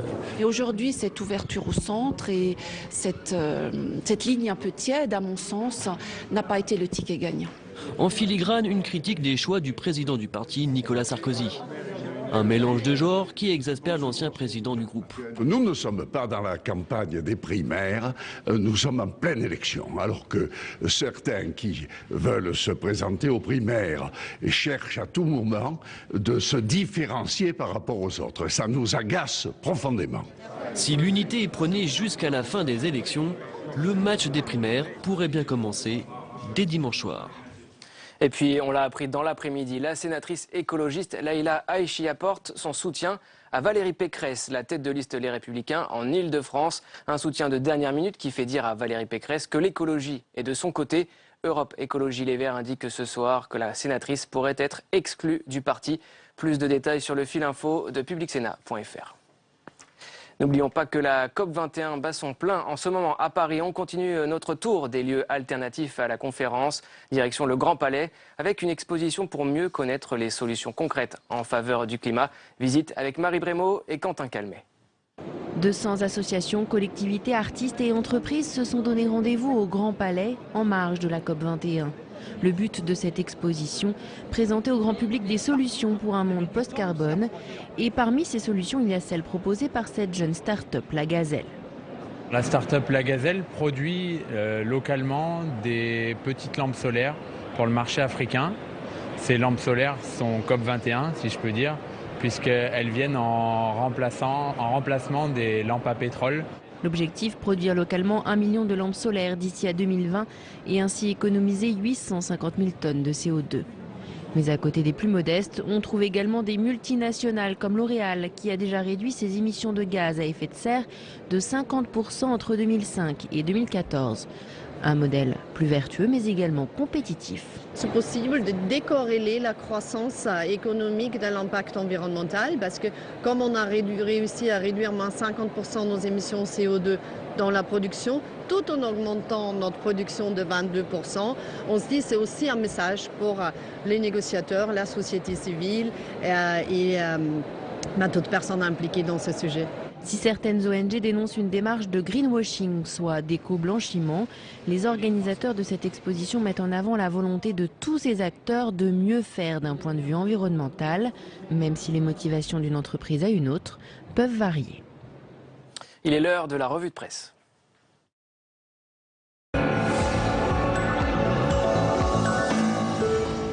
La revue de presse et on découvre ensemble les unes de vos quotidiens. Demain, on va commencer, Paul, par la une de Ouest France. Oui, et le quotidien nous rappelle que c'est demain qu'un projet d'accord devrait voir le jour. La nuit va être longue pour les négociateurs de la COP21. Laurent Fabius, tout sourire. Le président de la conférence pour le climat semble optimiste sur la recherche d'un compromis. Mais à quel prix, s'interroge tout de même le journal. Et vous noterez cette information, elle nous vient de Finlande. Le gouvernement pourrait verser à chaque adulte sans condition de revenu une allocation mensuelle de 800 €. Une proposition audacieuse qui a une contrepartie. Les bénéficiaires se verraient supprimer l'ensemble de leurs prestations sociales. Les Échos, présent. Le quotidien économique revient également sur le réchauffement climatique pour regretter le report d'au moins 6 mois du projet de taxe européenne sur les transactions financières. Une déception pour les ONG car cette taxe devait servir au financement de la transition énergétique des pays pauvres. Bref, note les Échos, l'effet COP21 n'a pas suffi pour convaincre les décideurs européens. Et puis le journal qui revient aussi sur l'éviction d'EDF du CAC 40. Une décision qui a jeté un froid au sein de l'électricien public. EDF doit clarifier sa stratégie, soulignent les Échos. En un mot, on finit avec Libération, Paul. Oui, les 3 hommes qui devront faire barrage au FN, Christian Estrosi, Xavier Bertrand et Philippe Richert. Une mission qui est loin d'être une évidence pour les électeurs de gauche en PACA dans le Nord ou dans l'Est. Ils tentent de convaincre dans Libération à paraître. Merci Paul, à demain. Merci à vous. À suivre à présent, c'est l'entretien pour aller plus loin. Il est écrivain, cofondateur du mouvement citoyen Bleu, Blanc, Zèbre. Il nous appelle au sursaut citoyen. Maintenant, Alexandre Jardin.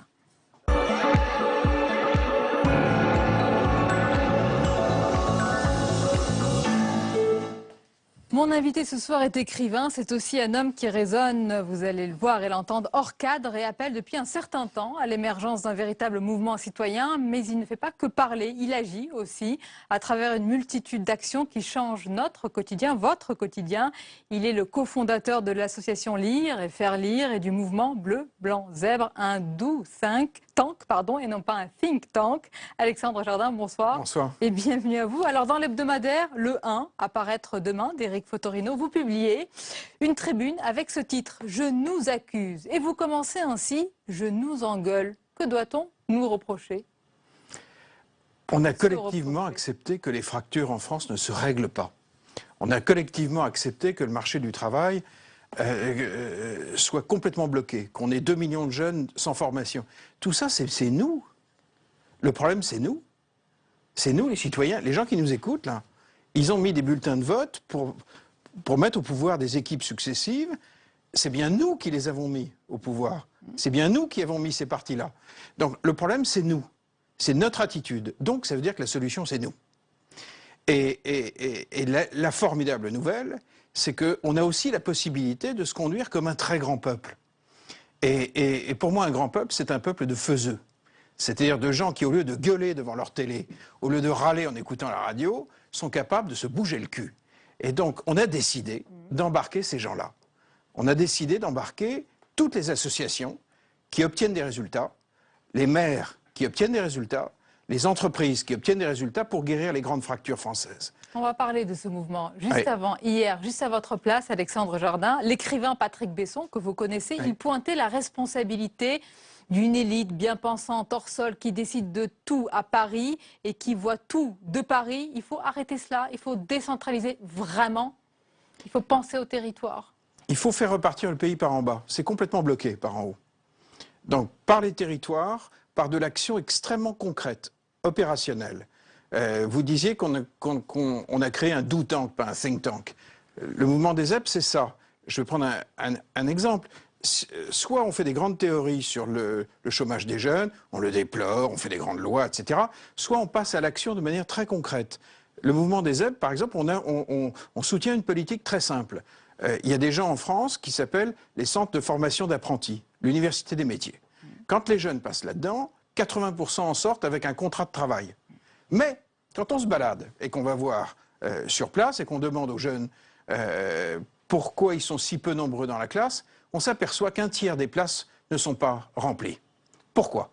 Parce que l'éducation nationale fait tout pour qu'ils n'y aillent pas. Tiens donc, mais pourquoi? Parce qu'on demande aux jeunes, est-ce que vous en avez entendu parler au moment de l'orientation? Eh bien non, parce que l'éducation nationale continue à rêver de 80% d'une classe d'âge ayant le bac, et non pas 80% ayant un emploi. Alors qu'est-ce qu'on a fait, nous?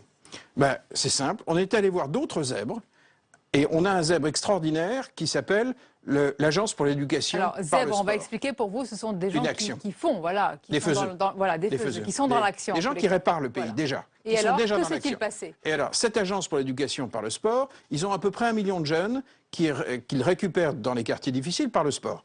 Et ils ont énormément de chômeurs.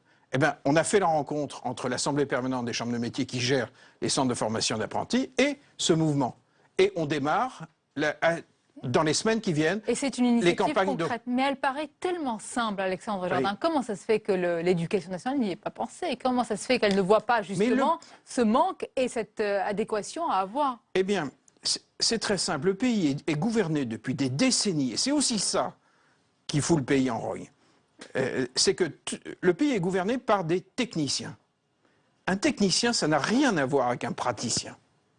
Un praticien, c'est quelqu'un qui se bouge le cul, qui vit avec le réel, qui vit avec les gens. Les chambres de métiers qui créent les centres de formation d'apprentis, ils gèrent des trucs en praticiens. Donc on a décidé de monter un mouvement civique, un mouvement citoyen, qui va donner du pouvoir, pas le prendre. Un parti, c'est fait pour prendre. Nous, on va donner du pouvoir. En commençant par la base. Par la base, mais aux gens qui savent faire. Vous avez souvent parlé d'une insurrection silencieuse, qui pourrait un jour s'exprimer dans la rue ou dans les urnes. Mais si on dit insurrection silencieuse, Alexandre Jardin, on accrédite l'idée d'un peuple anesthésié, un peu soumis, rabougri. C'est ça la France aujourd'hui? Eh bien non. On va la faire redémarrer. Mais pourquoi vous? Parce qu'il faut bien que quelqu'un le fasse. Et pourquoi doit-on vous croire? Parce qu'on ne promet rien, on le fait. C'est-à-dire que le marché de la promesse est carbonisé. Vous pouvez promettre n'importe quoi, plus personne ne va vous croire. Aujourd'hui, les gens ne vont croire que les gens qui obtiennent des résultats. Si vous parlez du chômage des jeunes, ce qu'on fait là, c'est très concret. On a par exemple un autre zèbre, un programme qui s'appelle Solidarité nouvelle face au chômage. Il traite à peu près 6 000 chômeurs de longue durée. Les 2 tiers retrouvent du travail au bout d'à peu près 10 mois. C'est de l'accompagnement, c'est très bien fait, c'est très professionnel, c'est magnifique. Mais des programmes comme ça, on en a des dizaines. Et avec des maires de terrain, des élus locaux. Toutes couleurs politiques confondues? Je m'en fiche. C'est-à-dire? Ils sont bien de droite ou de gauche? Oui, mais ce n'est pas mon problème. Mon problème, c'est est-ce qu'ils modélisent sur le territoire quelque chose dont la France a besoin? Je prends un exemple. On a des maires ruraux qui réparent un énorme problème. On a des tâches sur le territoire, les tâches blanches, il n'y a pas Internet. Quand dans une commune, il n'y a pas Internet, toutes les entreprises se barrent. C'est la fameuse fracture technologique, oui. Non, mais une fracture d'emploi. Oui. Donc il faut à tout prix, très rapidement, mais très vite. On ne peut pas faire des plans fibres, etc.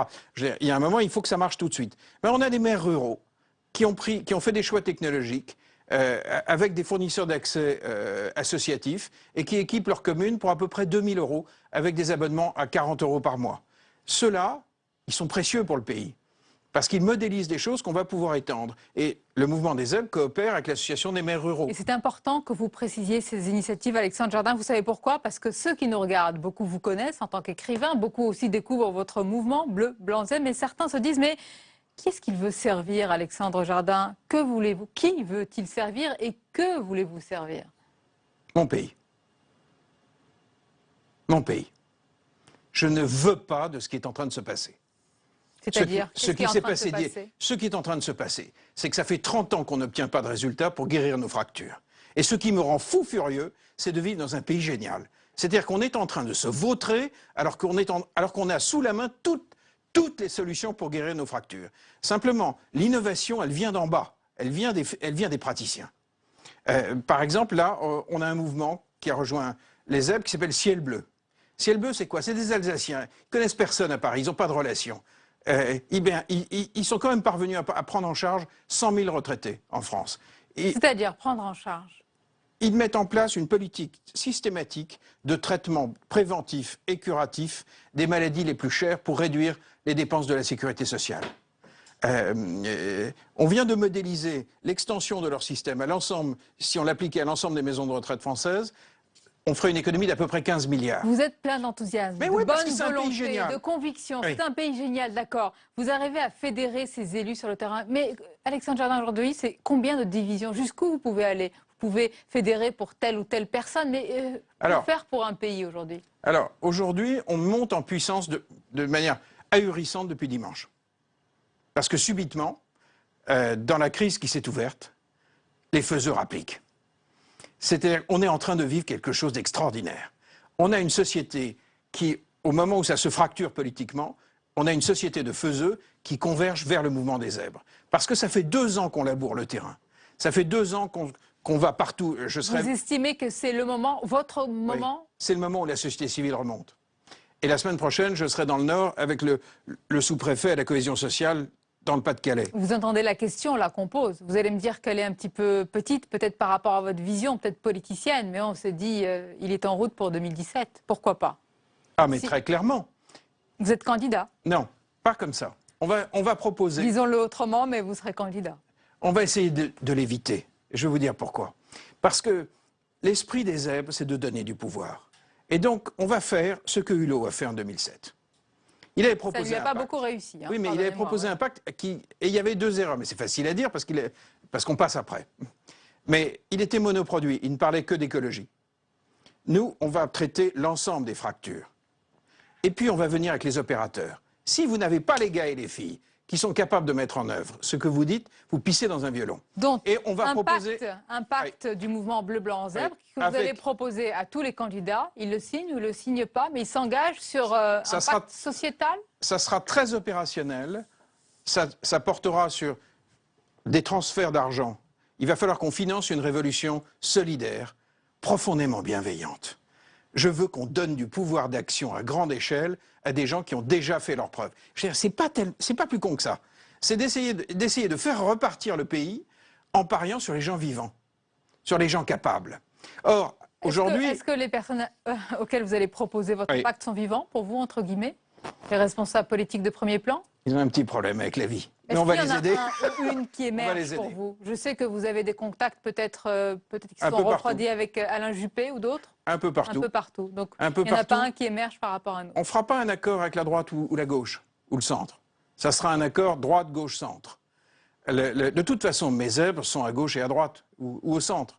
Ce n'est pas la question. Ce n'est plus la question. La question, c'est que le pays est en train de couler. C'est que les gens sont désespérés.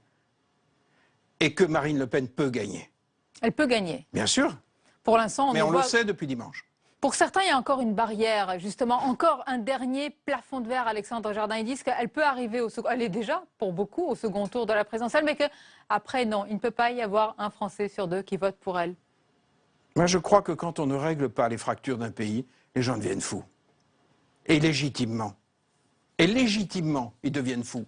Donc, à un moment donné, le devoir d'une grande nation, c'est de régler ces fractures.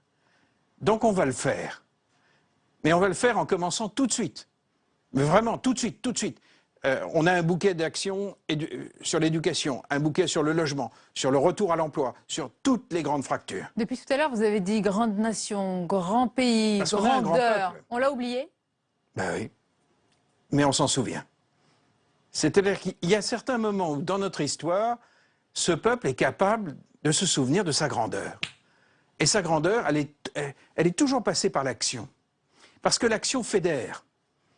Quand j'ai construit Lire et faire lire il y a maintenant 16 ans, Lire et faire lire, c'est un programme, on a embarqué 17 600 retraités dans les écoles maternelles et primaires pour transmettre le plaisir de la lecture, pour vacciner les enfants contre l'échec scolaire. Quand on a lancé ça, on a fédéré la Ligue de l'enseignement, qui est à gauche, et l'UNAF, les associations familiales. Donc c'est possible, transpartisan. Mais parce que l'action était supérieure. Vous savez, Alexandre Jardin, tous les soirs, ici, sur ce plateau, on reçoit des responsables politiques de tous bords. Et on voit bien votre enthousiasme, je le rappelle, votre fraîcheur. Comment allez-vous faire pour ne pas vous laisser, entre guillemets, kidnapper? Ou en tous les cas, peut-être, oui, on va un petit peu vous récupérer par certains politiques. Comment vous allez faire? Vous savez bien que c'est le danger. Est-ce que j'ai une tête de mec récupérable? Je ne sais pas, je vous pose la question. Je ne juge pas la tête. Il y a un piège qu'on connaît par cœur aujourd'hui. C'est les ministres d'ouverture. Ces espèces d'âneries. On sait parfaitement que si vous êtes déguisé en ministre, on vous colle un directeur de cabinet choisi on vous l'a par peut-être déjà Matignon. proposé alors. C'est exactement ce que je ne veux pas. Je veux qu'on récupère une partie du budget de l'État, qu'on le gère en autonomie. Je ne veux pas la Cour des comptes, je ne veux pas Bercy dans les pattes, je ne veux pas les petits gris qui empêchent d'agir. Et je veux que cette société profondément vivante fasse redémarrer le pays. Mais parce que les partis, pour l'instant, n'ont jamais ces réseaux-là. Ça semble hallucinant, mais ils ne travaillent pas comme ça. Ils ne lèvent pas d'abord les troupes capables d'agir. Et puis, accessoirement, dans ce pays qui est en train de se défaire, comme tous les jours, là, en permanence, il y a quelques heures, je suis tombé sur un mouvement qui nous a rejoints, par exemple, qui réunit une centaine de mutuelles de villages. Et ils ont 2 millions de clients en France. Ils nous ont rejoints. Quand vous rencontrez ces gens se prennent en main. C'est ce pays qui est en train de se prendre en main qu'on est en train de fédérer. En attendant qu'il se prenne en main, il a voté. Dimanche dernier, ce pays va de nouveau voter. Vous aussi, vous avez, je suppose, vous avez voté au premier tour et dimanche, vous irez voter. Est-ce que je peux vous demander qu'est-ce que vous avez glissé comme bulletin dans l'urne? Oh oui. Pas un bulletin zèbre, je suppose, qui n'existe pas. Non. Mais dans bleu, blanc, zèbre, il y a blanc, peut-être blanc. Blanc, bien sûr. Qu'est-ce que vous referez ce dimanche? Je n'ai pas remis un jeton pour faire tourner une machine pour voter pour des partis qui, depuis 30 ans, font monter le Front National. Mais vous qui a fait croyez à monter le l'action, FN? vous avez mis un vote blanc. C'est bien eux qui ont fait monter le FN. Donc, mais en revanche, en 2017, je ne voterai pas blanc. Je voterai soit pour des partis qui ont fait un accord avec nous, soit pour un candidat de la société civile si on n'obtient pas d'accord. Que demandez-vous en échange si ce pacte est avalisé, le vôtre, en 2017? Pour moi, rien. Je donnerai beaucoup de pouvoir à beaucoup de gens. On vous suivra pour savoir s'il n'y a vraiment rien. Mais vraiment rien. Mais ça existe de vouloir servir son pays. Mais c'est bien de le rappeler. C'est pour ça que j'ai insisté 2 fois avec cette question. Merci Alexandre Jardin. C'était un plaisir de vous recevoir. Merci. Merci à vous. On arrive presque à la fin de cette émission, mais tout de suite, vous le savez, c'est l'heure du zapping de Public Sénat.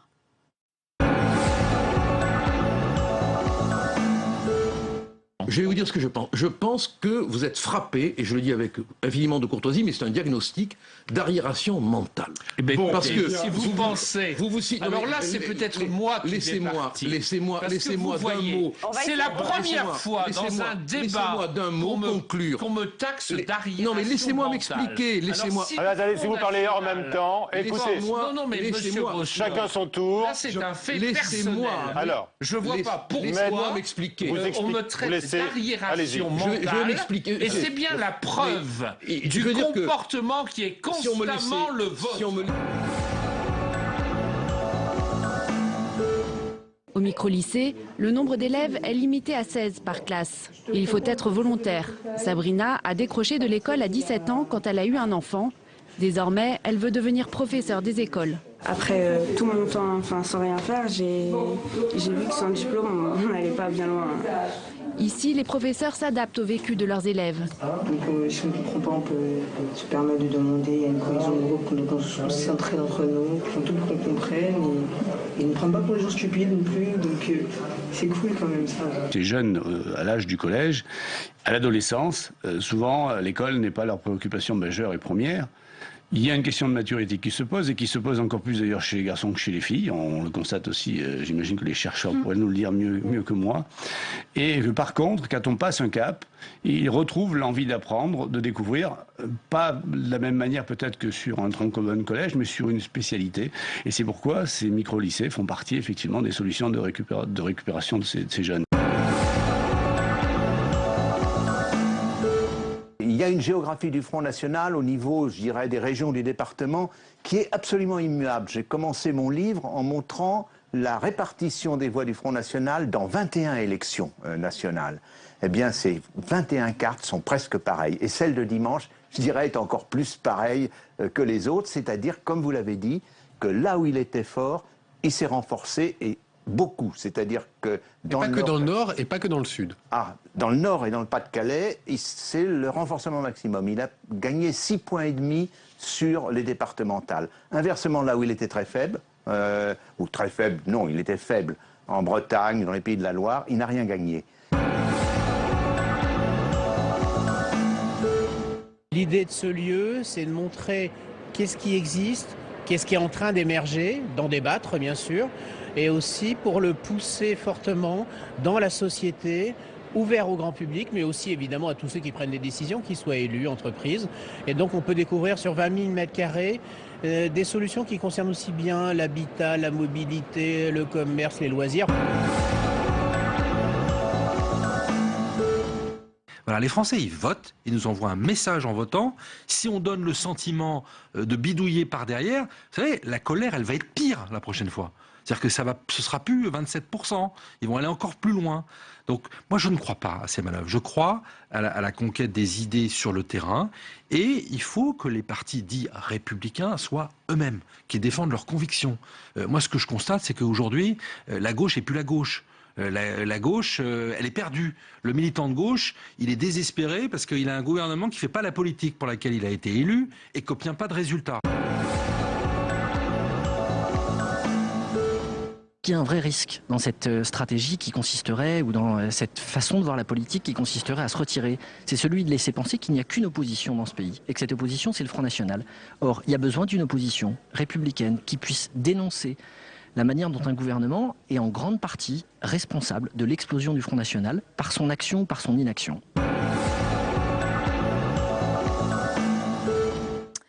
Merci de votre fidélité. Rendez-vous demain, bien sûr, 22h, 23h30 avec nos débats, décryptage. Et puis mon invité pour l'entretien, ce sera Plantu qui viendra avec ses dessins.